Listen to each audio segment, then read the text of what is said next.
Muy buenas noches, señoras y señores. Bienvenidos al desarrollo de la clase correspondientes a la materia de ciencias naturales. Bienvenidos a las actividades que se han preparado ya en esta última semana de actividades. Bienvenidos. Dice buenas noches. Claudio, ¿cómo está? Buenas noches, bienvenido. Buenas noches, Lisa. Lady, un gusto saludarle, bienvenida.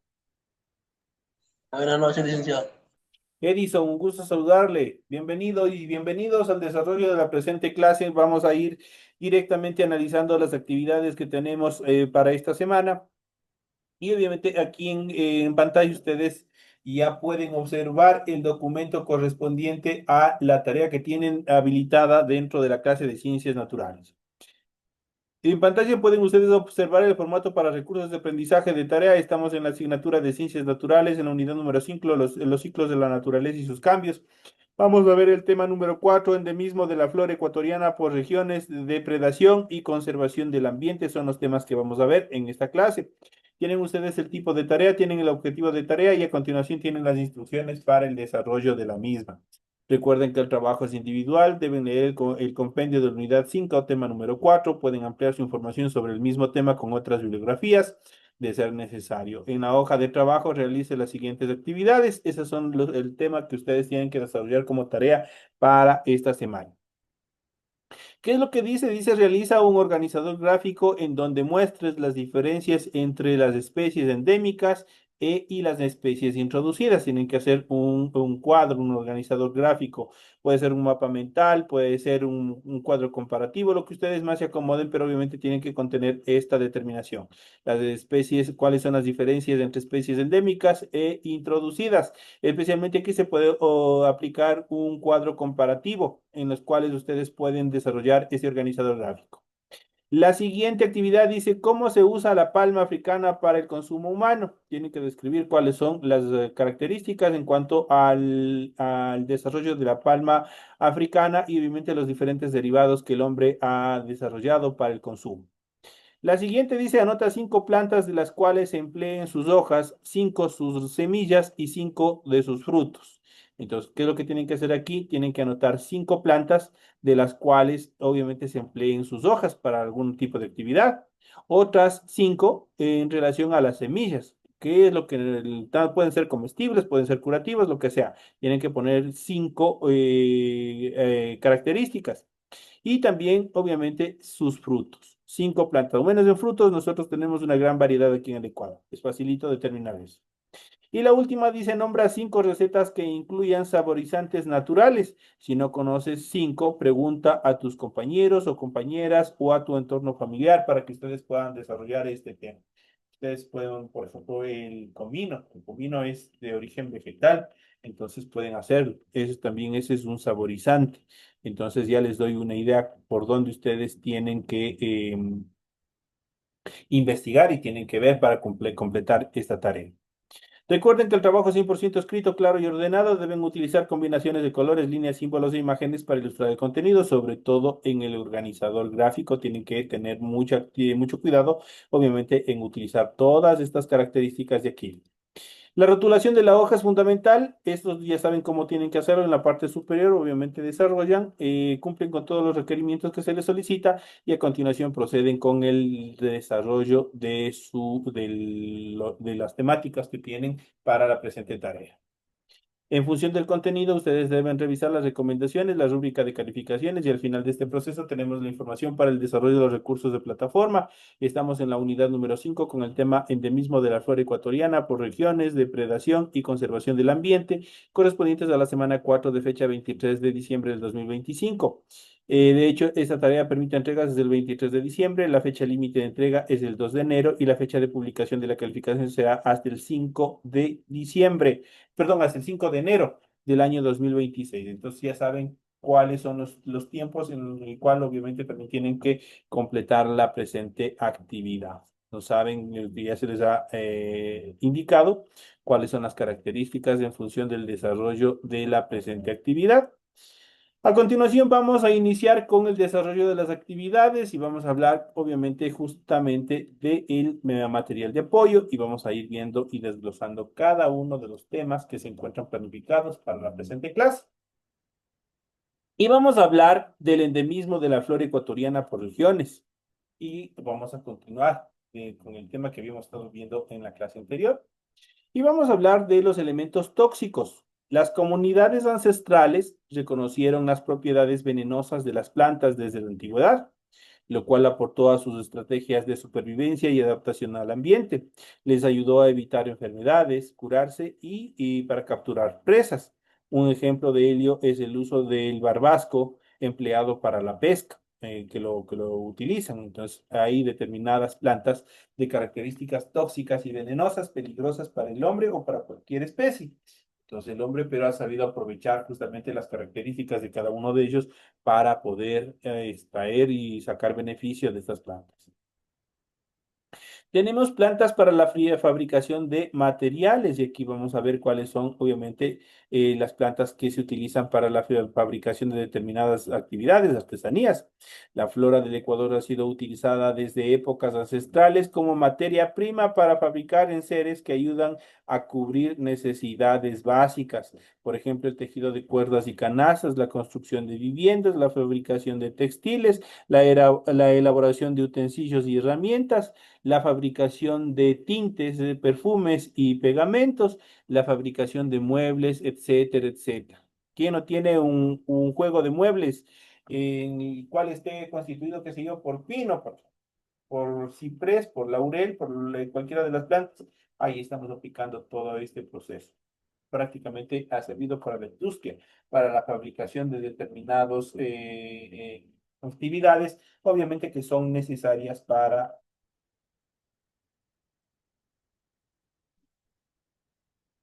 obviamente para el beneficio el beneficio del hombre, para su comodidad, para el desarrollo de actividades y otras características más. Esas son las características y vamos a continuar. Aquí tenemos por ejemplo, las canoas, muy importantes para la comunicación de la costa y la Amazonía. Se construyen a base de cedro, de peine de mono y de chuncho.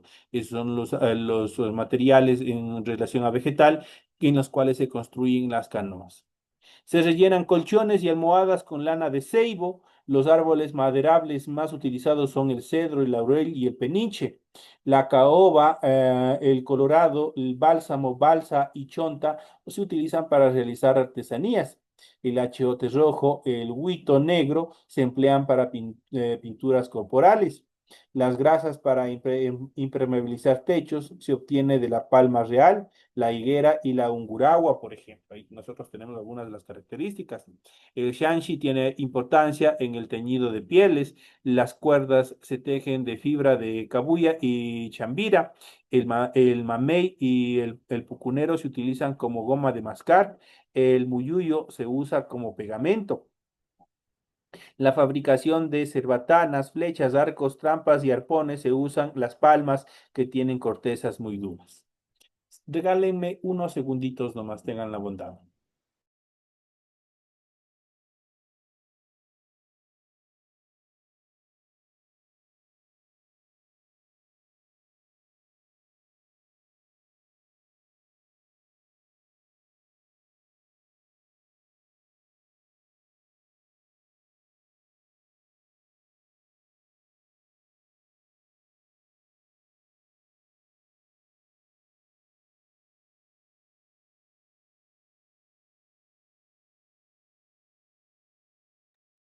Listo, compañeros. Continuamos y aquí hemos visto en este organizador gráfico, hemos visto algunos ejemplos en los cuales se utiliza estructuras vegetales o materiales vegetales para construir determinados instrumentos que el hombre ha necesitado. En cuanto a actividades sociales, la relación ser humano-planta se remonta desde los inicios de la humanidad por la estrecha relación que han tenido debido a que las plantas forman parte de las medicinas de los pueblos, las culturas les han dado un carácter religioso y místico que les permite curar enfermedades del cuerpo y también del alma. No todos los miembros poseen estos conocimientos y no solamente los chamanes, quienes son los encargados de curar y proteger a su comunidad. Este personaje se convierte en un jefe religioso y político indispensable. Los chamanes dan consultas médicas, así como espirituales y religiosas a sus comunidades. es lamentable que este conocimiento poco a poco obviamente se vaya perdiendo con la actualidad. En cuanto a actividades medicinales, se contabilizan 3.118 especies de plantas medicinales utilizadas en Ecuador. De estas, solo el 5% son endémicas, eso quiere decir que son propias y que se encuentran en un determinado lugar. La mayor parte de las medicinas que se conocen actualmente son un producto derivado de las plantas o bien de sus principios activos, los cuales han sido entendidos a partir del estudio de ciertas plantas con capacidades curativas. Continuamente se siguen descubriendo nuevas plantas con propiedades medicinales. Y en la actualidad se destinan muchos recursos científicos y económicos a la investigación etnológica, lo cual supone descubrir el uso y aplicación de las especies basándose en el conocimiento de los grupos indígenas que viven en los ambientes naturales y que por generaciones han aprendido a usar sus recursos. Sin embargo, el uso de plantas para tratar enfermedades y dolencias también supone ciertos riesgos que se derivan de creencias, mitos y supersticiones. El conocimiento popular no siempre es correcto y en ocasiones se consume ciertas plantas para curar dolencias diferentes a las verdaderas propiedades de la planta. En otro caso, el mal uso de estos recursos puede ocasionar trastornos serios de salud, ya que no se conocen las dosis apropiadas o simplemente por el elevado nivel de toxicidad que puede contener alguna de estas plantas. En la actualidad existe una tendencia cada vez más fuerte por consumir productos naturales en lugar de productos químicos como fármacos en forma de pastillas. Esto ha incrementado el comercio de plantas medicinales y tiendas naturistas y también ha generado la proliferación de ventas ambulantes de productos naturales sin ninguna certificación, los cuales pueden poner en riesgo la salud de quien los consume. Por otra parte, y con el tiempo, el conocimiento de las propiedades curativas de las plantas se pierde conforme la gente abandona el campo para vivir en las ciudades o los sabios viejos indígenas mueren sin traspasar sus conocimientos hacia las nuevas generaciones. Con esto, obviamente, mueren en sus manos el conocimiento ancestral que tienen en función de las plantas. Vamos a ver a continuación la depredación y la conservación del ambiente. Definamos primeramente qué es ambiente.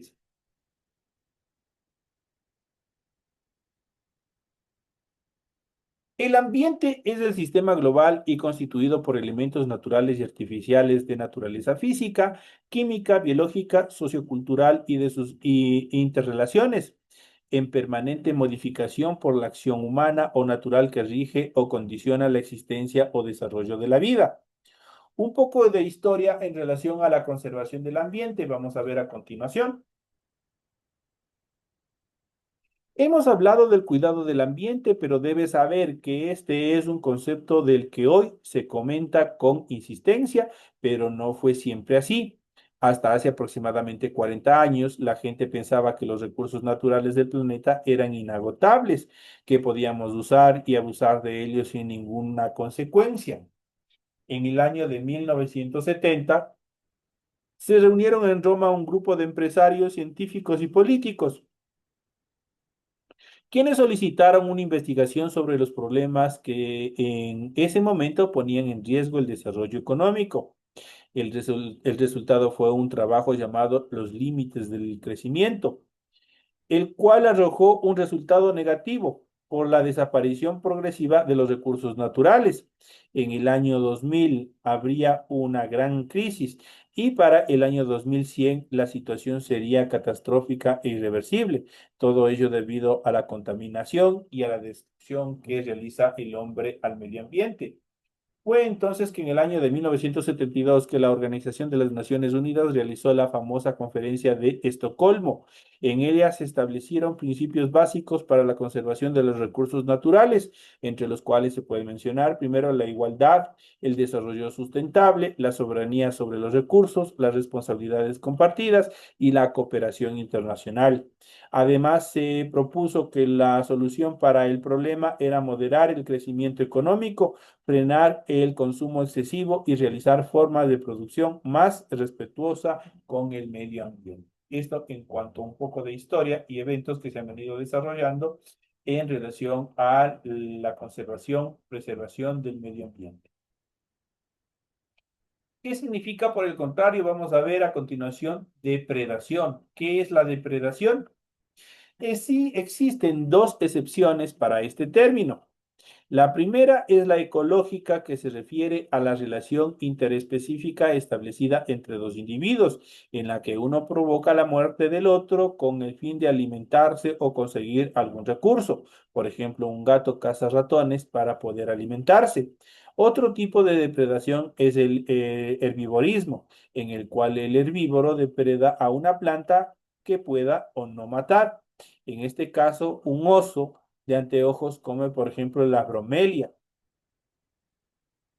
La segunda es la depredación que el ser humano ha realizado sobre los recursos naturales hasta el punto de agotarlos o extinguirlos, que es el más peligroso. En este sentido, la nueva visión de la conservación de la naturaleza, hasta hace algunos años se entendía que la conservación de la naturaleza significaba no tocarla y para ello se creaban áreas protegidas como parques nacionales a los cuales nadie podía acceder. Se pensaba que conservar la naturaleza significaba renunciar al desarrollo. Por otra parte, y al mismo tiempo, los modelos de aprovechamiento de los recursos naturales, entre ellos la pesca, la cacería o la extracción de madera eran intensivos y solamente se detenían cuando los recursos se agotaban o las especies se extinguían en su totalidad. De esta manera, los conservacionistas se oponían al desarrollo y los desarrollistas eran contrarios a los conservacionistas, a quienes tildaban de románticos. La nueva visión de desarrollo supone también la conservación de la naturaleza. De hecho, en la actualidad la naturaleza tiene derechos que deben ser considerados porque solo en esa medida el hombre puede alcanzar grados de satisfacción íntegros como la salud, la recreación, la seguridad, la alimentación, entre otras características fundamentales. La clave de la conservación está en la sostenibilidad, en el uso de los recursos de una manera responsable que garanticen no solamente la existencia de los mismos para las siguientes generaciones, sino también que además garanticen el equilibrio ecológico. Conservación, por tanto, implica entender el funcionamiento del ecosistema, manejarlo científicamente y responsablemente para el beneficio propio del hombre y también de las futuras generaciones, siempre pensando en el futuro. Nosotros podemos extraer, podemos, qué sé yo, cortar un árbol, pero con la consigna de que ustedes, de acuerdo a lo establecido en el reglamento en función de la naturaleza, tienen que reponerlo. Si tomaron uno, tienen que sembrarlo dos, y así sucesivamente con todo lo que nosotros tomemos de la naturaleza, con el fin de preservarla, de conservar tal como se encuentra la naturaleza. Pues de la naturaleza obtenemos todos los recursos los cuales nos venimos sirviendo hasta la actualidad. Estos son los temas más importantes en los cuales obviamente se ha desarrollado la presente y última clase del proceso educativo correspondientes a este nivel de décimo. Con esta clase, obviamente prácticamente estamos dando por terminado este proceso educativo, el cual obviamente a ustedes les permite avanzar al siguiente nivel. Una vez más, les recuerdo que a partir del 5 de enero al 10 de enero, obviamente serán los exámenes principales, los cuales están constituidos por 10 preguntas, las cuales obviamente están constituidas o se toman de todos del material desde la unidad 1 hasta la unidad número 5, en la cual estamos viendo en estos momentos. Así es que por favor, compañeros, estudien mucho, espero que les vaya súper bien en estos exámenes y antes de despedirme, les deseo que tengan unas felices fiestas, que tengan una feliz Navidad, los mejores deseos para ustedes, para sus familias, que este tiempo sea un tiempo de compartir, un tiempo de pasarla en familia, de mantener, de romper cualquier tipo de problemas, de dificultades que tengamos con diferentes personas y que sea un tiempo de paz, de tranquilidad, de compartir en familia y también, ¿por qué no decirlo?, compartir en sociedad. y que, compañeros, este nuevo año 2026 esté recargado de cosas positivas, de pensamientos positivos y de alcance de objetivos que ustedes se hayan planteado. Estos son mis deseos como docente. Estas son las actividades con las cuales obviamente damos por terminado este proceso educativo. Si es que haya una nueva oportunidad, nos volveremos a ver. De lo contrario, obviamente, ya saben, en mí tienen un amigo, tienen una persona que en el caso que ustedes necesiten algún tipo de ayuda, algún tipo de guía, estaré gustosos de continuar guiándoles y obviamente capacitándoles, solventando algún tipo de dificultad que ustedes presenten para que ustedes alcancen ese objetivo fundamental que es obtener el título de bachiller. Al alcanzar a pasar este nivel, ustedes se encuentran a la mitad del camino de obtener su título de bachiller, así es que les deseo el mejor de los éxitos. Yo sé que lo van a lograr. Todas las personas somos capaces, todas las personas estamos en las mismas capacidades de alcanzar los logros, siempre y cuando que nosotros seamos constantes, seamos responsables y las cosas que hagamos lo hagamos con responsabilidad, pero sobre todo con amor. Solo de esa manera nosotros vamos a alcanzar los objetivos que nos planteemos en nuestras vidas. Señoras y señores, un fuerte abrazo, una feliz Navidad, un próspero 2026 y será hasta una próxima oportunidad. Los mejores deseos para ustedes y sus familias. De igual manera, Licey, muchas gracias. Muchas gracias, Muchas gracias, licenciado. Lice. De igual Muchas manera. gracias, Lice.